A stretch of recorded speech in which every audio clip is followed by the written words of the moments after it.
Hello and welcome to Trash to Track. Now in this episode I'm going to be looking at this Hornby Railroad Jinty tank in Somerset and Dorset Railway Blue. Now this has been sent in by a chap called Ron who wants me to fit a crew to it, fully service it and DCC fit it. Now Ron said this model is a very stuttery and slow runner, so it's obviously got some issues. So let's get it out of the box and have a look. Now I do like the Prussian blue on Somerset and Dorset locos, a bit different to the normal BR black, and it is a smart looking model, to be fair. A little bit dusty, so we'll get the paintbrush and dust off the model. And considering this is a basic tooling, it doesn't look too bad at all really for Hornby Railroad. Now giving it a test on the test track, the model is indeed a very stuttery runner. Now I'm using the Gauge Master controller and it seems to like do almost a full wheel turn and then stops. So there's obviously something wrong with it. So we'll have a look. Now to remove the body shell, you depress the clip that's in the coal bunker and then the chassis will just pop out. It's held in the front by two small plastic clips. And it's the very basic 060 setup that Hornby use. And the decoder Ron supplied will fit nicely in the smoke box there. So we'll set the body aside and concentrate on the chassis. Now I'm going to strip this down and take you along and tell you how to do it. Now you need to remove the base keeper to remove the wheels, and you need to remove all the screws in this, including the screws that hold the couplings in place. And then the base keeper plate is actually threaded through the die-cast chassis itself, and I'll show you that when I put it back together. Now the wheels have come out. Ironically, for a railroad model, this has actually got brass bearings on the axles. Now most, or some of the Hornby main range stuff doesn't even have that.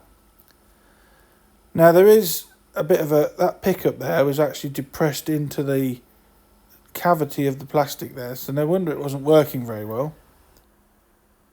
So what I'm going to do now is remove the motor assembly. Now to do that you unscrew the screw at the top here, and then the motor assembly will just lift out, complete with pickups. There we go. And I'll remove this motor later from that housing as it's quite dirty in there. And that's the model basically down into its component parts. Now using a cotton bud and some contact cleaner, I'm going to clean all the old lubrication off the base plate and the die-cast chassis. The problem is with the Hornby lubricant, after some time has passed, you'll find that it seems to congeal. And it's either a horrible greeny type oil or an orange grease, and it just like solidifies, which can ruin the models eventually. So working my way through, I clean all the cavities for the brass bearings, I clean all the gubbins where the motor sits and the gears, and basically you just work across the chassis, making sure you get all the dirt and detritus off it. I'm also going to clean the wheels. I clean the wheel treads, cotton bud and contact cleaner again. And clean all the wheel backs as well, because the pickups press on the wheel backs, so that everything needs to be clean. And you can see there it is actually quite dirty. And clean the axles as well. On models like this with the bearings on, always clean the axles, because again that horrible green congealed oil can make them solidify. Because Ron wants this DCC fitted, I am actually going to desolder this capacitor or suppressor, whatever it is, and the motor and the wires from the motor terminals. Now that can go in the bin. I'm not going to reuse that because the DCC decoder has got the suppression built in. Now for ease of reconstruction, I'm just going to use my marker to put a B on the motor there, so I know that goes at the bottom. And then to remove the motor, you just unclip it out of the plastic housing. And the reason I do this is because this is where the majority of the dirt will lie. And as you'll see, and this is just a dry cotton bud, no cleaner on it, but look at this. That is manky. That is grease, that is hair, carpet fibres, you name it. It is all in there. And then just look at this mass of hair and fibres that's on the motor shaft behind the worm gear. Now this is why you take the motor out of these models, because this is very common. This is where all the detritus gets wrapped around. But now everything's clean. That's removed it. I'm going to put a small amount of oil on that shaft there where it goes through the bearing out of the motor. And then I'm going to clip it back into place into the plastic housing. So to put the motor back in the plastic housing, it's a simple case of making sure that the motor terminals are sticking through the holes in the plastic casing, and then the motor just clips back into place. So I'm pleased we took that out because there was a lot of dirt and fluff that had accumulated in there. It seems to be chucked up there with the force of the worm gear and the wheels. There's a small bit of fluff there that I've missed on the end. And then it's time to rebuild the chassis. Now these square, I've mentioned this before, but there's a square nodule on the top of the side rods. That is an oil box representation, and that should be facing upwards when the model is upright. So lining the bearings up, I put it back into the chassis and then apply some fresh oil onto the bearings and the axles because we've cleaned all the old cruddy stuff away.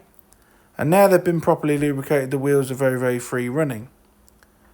The base plate then goes on, and as I mentioned, there's a small lug that clips through the plastic, and then it's pushed down into place and re-secured with the screws we took earlier. Now personally, when I do these models, for ease, I leave the couplings off until after the model is back on the body show. It just gives you a bit more room.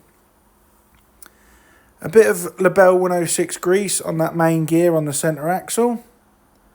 And then the motor assembly is put back in, holding the pickups to make sure they go behind the wheels. There are two plastic lugs that clip into holes in the die-cast chassis. And then, like I said, making sure those pickups go behind the wheels. Just pushing them there behind with a screwdriver. The motor assembly will then sit back down into place where it should be and can be re-secured with the screw that we took out earlier on. And that is the model thoroughly cleaned, serviced and rebuilt. Now it's ready for DCC fitting. And that on this model, that is simplicity itself. So looking at the model from the back, we are going to solder the wires up. Now you only need 4 wires. So the black wire goes to the left hand rail and the red wire goes to the right hand rail. The orange wire goes to the top motor terminal and the grey one to the bottom. The other wires on the decoder have been trimmed back. We do not need them. There's no lights or anything on this model. So you only need 4 wires. The orange and grey to the motor terminals and red and black to the track. And then once this is soldered up, I'm going to give it a test on my test track with my polarity check locomotive, which is this Hornby Pug. That goes forwards, and then so does the chassis for the Jinty. So it's wired up correctly. The next thing I'm going to do is fit this PD Marsh crew that Ron's supplied. Now fitting a crew to a Hornby Jinty is very easy. The cab assembly is actually a separate clip fit part. Now just gently pulling the body shell to the side, opening the body shell up will allow this to fall out. And then using a small amount of Loctite super glue on the feet of these figures, they will hold in place. I mean, this glue is so good it's glued its own lid to itself. But you only need a very, very small amount on each foot. And I'll leave this and do this in real time to show you how quickly it actually sets. Now, like I said, small dollop on each foot. Just like so. And then I'm going to hold it in place with my tweezers for placement on the foot plate. So I'll stand the driver there. Just holding it then with my finger in place. It will be a matter of seconds and the glue will take and set almost instantly. And then removing my finger away, there we go. That is now glued in place. And I'm going to do the same with the fireman. And then that'll be the crew. These PD Marsh crews are actually really good. Ready painted. And they actually do look the part. And then putting the cab back in, it's just a case of clipping it back in. Obviously, this cab part also includes the front and rear cab windows. But you just splay the body side out, it clips back in. And considering this model originally dates from the 1970s, it's quite a nice detail, this, that the cab can be removed for painting, fitting crews or anything like this. And that's clipped back into place. Now, next thing I'm going to do is I'm going to put a small amount of black tack in the smoke box area. This will hold the DCC decoder in place. And then once the decoder is pushed onto the black tack, it's a case of putting the chassis back on. And we are virtually there. Now to put the chassis on, there are 2 clips near the front buffer beam that have to be engaged. And then we push down and engage that clip in the bunker, which we undid earlier on to remove the chassis. So engage the front 2 clips, and then it just clips back in place. There we go. And that is the Jinty tank done. Now I'm just going to give it a battery test across the wheels. The front wheel worked, but initially the rear axle didn't, but it does. It's just the battery just touches the flanges. It's not the best method. And there's a bit of old glue there stuck to that body side, so I'm going to get that off with the sharp end of these tweezers. And then the last thing to do is put the couplings on. There we go, that's working now.